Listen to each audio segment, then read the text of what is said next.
اور ذرا ذرا سی بات پر ہنسنا، زیادہ ہنسنے سے اللہ کے رسول نے منع کیا ہے۔ چندہ مدارس کے علماء کرام کریں گے یا ذمہ دار حضرات، شریعت کا کیا حکم ہے؟ دین کا کام ہے، دونوں کی ذمہ داری ہے۔ فرض نماز تکبیر اولیٰ کے ساتھ پہلی صف میں پڑھنے سے کتنا اجر ملتا ہے؟ اور مسواک بھی کی ہو تو اجر بڑھ جاتا ہے؟ دونوں بات صحیح ہے۔ جو آدمی آگے بڑھتا ہے اللہ اس کو آگے بڑھاتا ہے، جو آدمی آگے بڑھتا ہے اللہ آگے بڑھاتا ہے۔ نیکی حاصل کرنے کے لیے جو آدمی سبقت کرتا ہے، پہل کرتا ہے اور نماز کے لیے آیا تو پہلی صف میں پہنچتا ہے، اس کو زیادہ ثواب ملتا ہے۔ اس کی مقدار شریعت میں ذکر نہیں کی گئی۔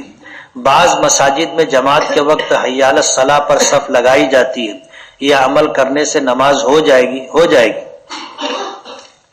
میرے والد صاحب حیات ہیں اور میرے ایک بھائی کا انتقال ہو چکا ہے اور اس کی بیوی کا بھی، تو میرے والد صاحب کی ملکیت میں پوتے کا حصہ ہے۔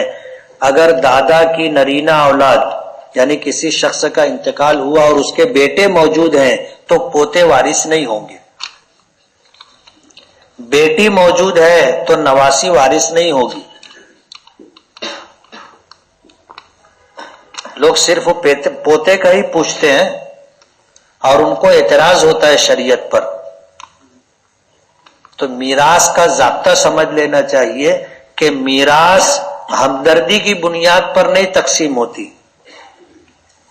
اگر میراث ہمدردی کی بنیاد پر تقسیم ہوتی تو کسی کے مرنے کے بعد ڈھونڈنا پڑتا کہ مالیگاؤں میں سب سے زیادہ غریب کون ہے، سب سے زیادہ مستحق کون ہے، برابر ہے نا؟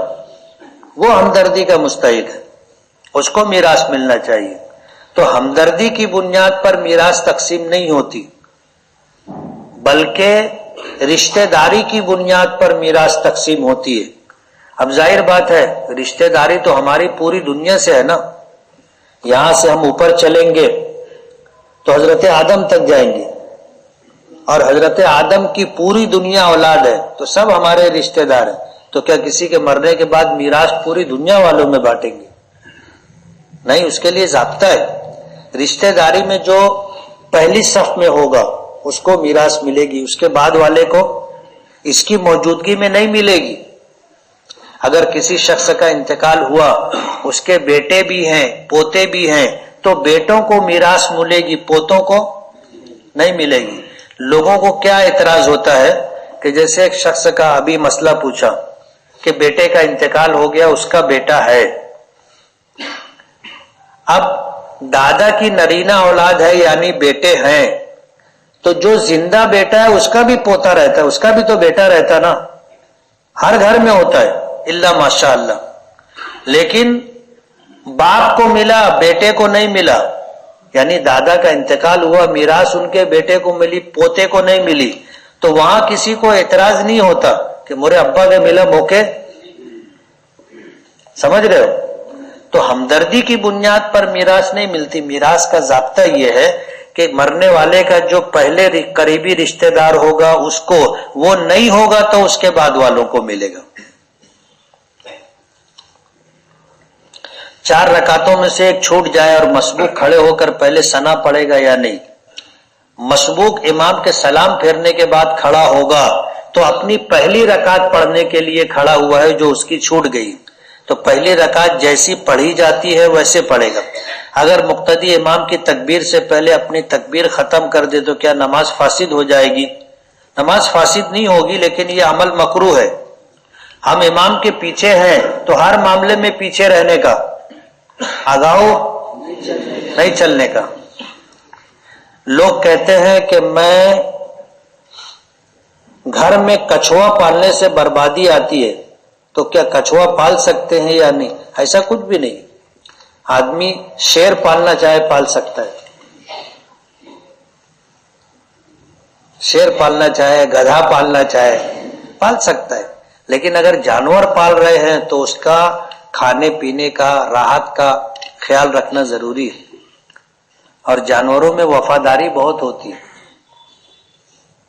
وفاداری بہت ہوتی ہے۔ ابھی ایک واقعہ پڑھنے میں آیا کہ جاپان میں ایک شخص تھا،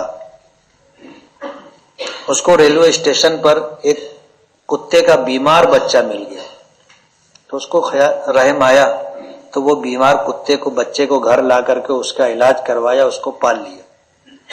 اب جب یہ نوکری پر ملازمت پر جانے لگے تو وہ گھر سے ریلوے اسٹیشن تک اس کو پہنچانے آتا تھا ساتھ ساتھ، اور پھر وہاں وہ ریل میں بیٹھ جائے تو یہ وہاں رک جاتا تھا، شام تک انتظار کرتا تھا، جب وہ مالک آتا تھا تو اس کے ساتھ پھر گھر جاتا تھا۔ ایک وقت ایسا ہوا کہ وہ آدمی گیا ٹرین میں بیٹھ کر کے جہاں کام کرتا تھا، وہاں اس کو اٹیک آیا، اس کا انتقال ہو گیا۔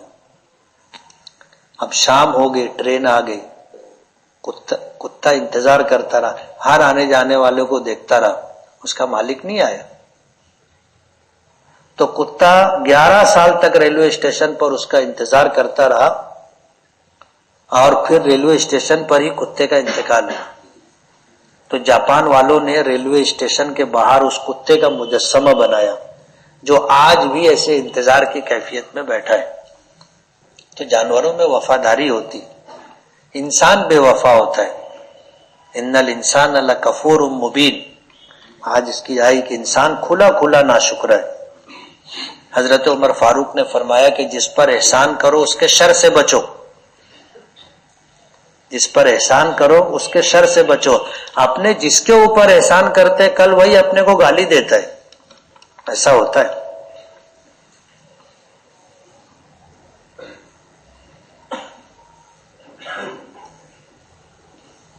پچھلے درس کے بعد آپ نے کہا تھا کہ ایک مسجد کے چندے والے آئے ہیں، اسے چندہ دو، اور چندہ دینا ایصال ثواب میں سب سے بڑھا ہوا عمل ہے۔ قل ہو اللہ تو سبھی پڑھ سکتے، بولا تھا نا میں۔ تب آپ مجھے بتاؤ،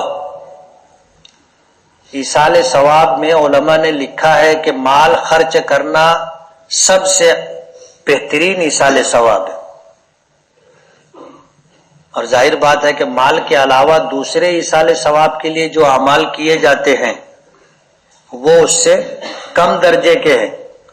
ایسا کہنے سے قرآن پاک کی تلاوت کو، نماز کو ہلکا بتانا مقصود نہیں ہے، اس کی توہین نہیں ہے۔ انہوں نے ایسا پوچھا ہے کہ آپ نے قرآن کی آیت کو ہلکا سمجھا، یعنی قل ہو اللہ تو سب پڑھ لیتے، جو میں نے جملہ کہا تھا، میری ایسی کوئی نیت نہیں تھی، اور اللہ تعالیٰ نیتوں کو دیکھتا ہے۔